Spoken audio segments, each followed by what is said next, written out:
한 고고학자는 이곳에서 성경 속 여리고성을 발견했다고 주장했습니다. 그러나 다른 고고학자는 같은 유적을 조사한 뒤 그 성벽은 여호수아 시대보다 약 150년 전에 무너진 유적이라고 반박했습니다. 왜 같은 폐허에서 전혀 다른 결론이 나왔을까요? 여호수아서 6장은 이스라엘 백성이 요단강을 건넌 뒤 처음 마주한 도시가 여리고였다고 기록합니다.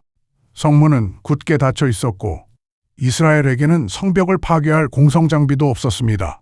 오늘날 고대 여리고로 확인된 장소는 테레스 술탄입니다. 이곳에는 약 10,000년에 걸친 여러 시대의 도시가 쌓여 있습니다. 여리고는 풍부한 샘을 중심으로 만들어진 오아시스 도시였습니다. 요단강 동쪽에서 가나안 산지로 올라가는 길목이었기 때문에 여리고를 장악한다는 것은 물과 농경지, 주요 이동로를 함께 지배한다는 뜻이었습니다. 해당 관광지의 유명한 원형 석탑은 여호수아보다 약 7,000년 앞선 신석기 시대의 유적입니다.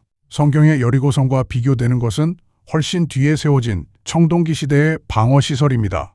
1907년부터 여리고를 발굴한 독일 고고학자 에른스트 젤린과 칼을 바친 거는 거대한 성벽 구조를 확인했습니다.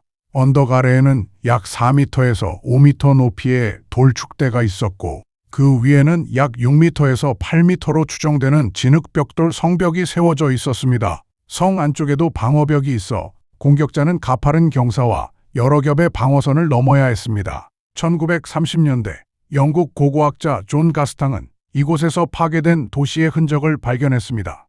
진흙벽돌이 돌축대 아래쪽으로 무너져 있었고 도시 안에서는 검게 탄 벽과 두꺼운 무너진 목재가 확인됐습니다.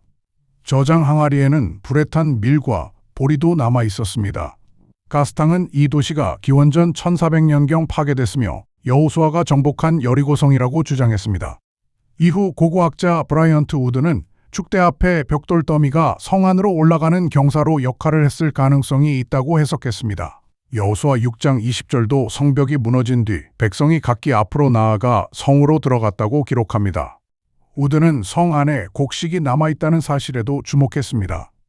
고대의 곡식은 약탈자들이 가장 먼저 가져갈 만큼 귀중한 자원이었습니다.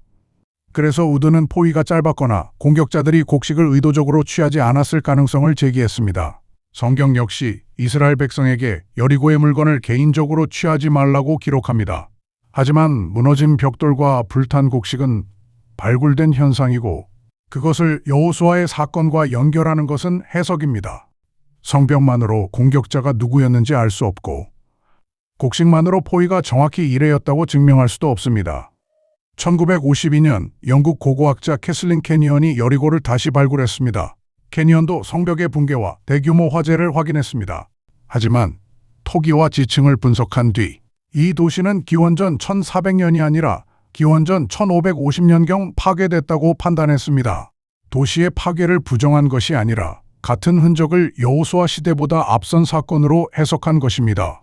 그러나 성경의 이야기는 성벽이 무너진 순간부터 시작되지 않습니다. 성벽이 그대로 서 있을 때 하나님은 여호수아에게 말씀하셨습니다. 보라, 내가 여리고와 그 왕과 용사들을 내 손에 넘겨주었으니. 성경은 눈앞의 성벽보다 하나님의 약속을 먼저 기록합니다. 가장 먼저 무너져야 했던 것은 성벽이 아니라 이 성은 절대로 무너지지 않을 것이라는 인간의 판단이었을지도 모릅니다. 오늘날 여리고에는 파괴된 성벽과 불탄 도시가 남아 있습니다. 하지만 이것을 성경의 사건과 연결하려면 약 150년의 차이를 해결해야 합니다. 이 차이는 단순한 측정 오차가 아닙니다. 출애굽과 가나안 정복의 연대 전체가 여기에 걸려 있습니다. 다음 편에서는 존 가스탕, 캐슬린 캐니언, 브라이언트 우드가 왜 서로 다른 연대를 제시했는지, 그것이 어떤 결과를 낳았는지 함께 살펴보도록 하겠습니다. 기대해 주세요.